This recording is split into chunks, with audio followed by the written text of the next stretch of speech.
শহীদ president Ziaur Rahman 1977 সালে স্বপ্ন দেখেছিলেন এবং সেইখানে উনি চিন্তা করেছেন, পরিকল্পনা করেছিলেন যে আমাদের পদ্মা নদীর উপরে পদ্মা ব্যারেজ নির্মাণ করতে হবে। যে পদ্মা ব্যারেজ নির্মাণ করলে আমরা ওই অঞ্চলের দক্ষিণ অঞ্চলের প্রায় 24টি জেলা এবং 163টি উপজেলায় আমরা সেখানে নদীর প্রবাহমান ধরে রাখতে পারবো এবং সেই এলাকায় যে আজকে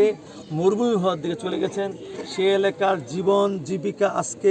অসহনীয় হয়ে গেছেন এবং সেই এলাকার মানুষের প্রত্যেকটি স্তরে তাদের লবণাক্ত পানিগুলো তৈরি হয়েছে।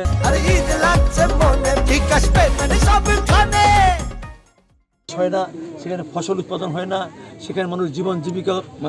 অতিবাহিত করতে পারে না। হয়তো এমনও সময় আসতো যে আগামী 20-25 বছর পরে সেই সব এলাকায় মানুষ ওই এলাকায় বসবাস করতো না। ঠিক তদ্রুপ পদ্মা ব্যারেজের আমরা একনেকে প্রকল্প পাশ করে আমরা যেমন দৃষ্টান্ত স্থাপন করেছি, ঠিক তদ্রুপ আমরা অল্প দিনের ভিতরে আমাদের যে ফারাক্কা আমাদের যে বাঁধ আছে সেই ফারাক্কা চুক্তিও আমরা করব এবং পর্যায়ক্রমে আমার বিশ্বাস যে আমাদের যে বিভিন্ন যে নদীগুলো আছে সেই নদীগুলোও আমরা আমাদের সেই প্রবাহমান ফিরানোর জন্য আমরা বিশেষ করে আমাদের পার্শ্ববর্তী দেশের সঙ্গে আমরা আলাপ আলোচনা চালিয়ে যাচ্ছি। সেই আলাপ আলোচনার মধ্য দিয়ে আমি আশা করব তারা সেই বন্ধুত্ব সুলভ আচরণের মধ্য দিয়ে, বন্ধুসুলভ ভাবনার মধ্য দিয়ে তারা এগিয়ে আসবেন এবং আমাদের বাংলাদেশের যে পানি নিয়ে যে সমস্যাগুলো আছে সেই সমস্যাগুলো আমি মনে করি তারা আন্তরিকতার সঙ্গে সেগুলো আমরা সমাধান করে দেব। আসলে আমি সারা বাংলাদেশে আমাদের বিশেষ করে এই নদী খাল জলাশয় খনন, এই খননকে কেন্দ্র করেই আমি সারা বাংলাদেশের বিভিন্ন জেলায় যাচ্ছি। এর মধ্যে দিয়ে আমার অনেক অভিজ্ঞতা তৈরি হচ্ছে এবং পাশাপাশি আসলে শহীদ প্রেসিডেন্ট জিয়াউর রহমান 1977 সালে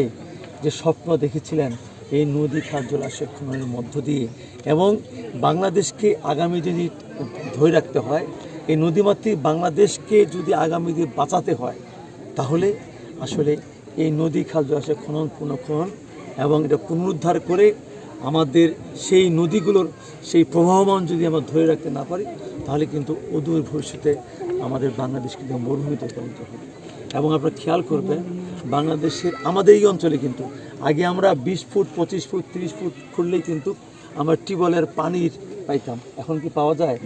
80 ফুট 90 ফুটে কিন্তু পানি পাওয়া যায় না। কাজেই সেই ক্ষেত্রে যে বাংলাদেশের 1400 নদী প্রবাহমান ছিল সেই বাংলাদেশে কিন্তু 700 নদী প্রবাহমান নয়। কাজেই আজকে কিন্তু আমাদের এই সারা দেশে আমরা যখন যাচ্ছি মানুষজন আমাদের কথা শুনছেন এবং আমি বলতে চাই সাধারণ মানুষের এত বেশি আগ্রহ তৈরি হয়েছেন এবং এই কার্যক্রমকে এত বেশি সাধুবাদ জানাচ্ছেন এবং মানুষজন আজকে বুঝতে শিখেছেন আগামী দিনে নদীমাতৃক বাংলাদেশকে বাঁচাতে গেলে সত্যি এই খাল খনন, নদী জলাশয় খনন পুনঃখনন এবং নদী প্রবাহমান এবং পানির স্তরকে যে আমরা উপরে তুলে নিতে চাই, বাংলাদেশকে বাঁচাতে চাই, খাদ্যের সংরক্ষণ করতে চাই এবং বাংলাদেশে খাদ্যে রপ্তানি করতে চাই। কাজেই এই পানি সম্পদ মন্ত্রণালয়ের অধীনে মাননীয় প্রধানমন্ত্রী তারেক রহমান এই 20,000 সারা দেশে নদী খাল জলাশয় খননের কর্মসূচি যে হাতে নিয়েছেন, এটা বাস্তবায়ন ছাড়া কোনো রাস্তা আর আমাদের সামনে নাই। এবং সবচেয়ে আমার আনন্দের বিষয় যে প্রতিটি গ্রামের প্রতিটি স্তরে যেখানে যাচ্ছি হয়তো একটি ব্যক্তি একটি প্রতিষ্ঠান হয়তো কোনো একটি নদীর বা খাল জলাশয় হয়তো সে দখল করেছেন, আজকে কিন্তু সমস্ত মানুষ ঐক্যবদ্ধ হয়ে জনগণ আজকে সম্পৃক্ত হয়ে সবাই কিন্তু ঐক্যবদ্ধ হচ্ছেন, তখন সেই ব্যক্তি কিন্তু নিজেই বলছেন না আমি আমার এই খালের এই অংশটি যে দখল করেছি সেটা আমি ছেড়ে দেবো, এখানে ফ্যাক্টরি করেছি আমি ছেড়ে দেবো, এখানে আমি দোকান করেছি ছেড়ে দেবো, ছেড়ে দিয়ে এখানকার নদীর প্রবাহমান আমরা ফিরে নিয়ে আসবো, যার মধ্যে নদীমাতৃক বাংলাদেশ আবার সেই নদীমাতৃক বাংলাদেশে ফিরে আসবে।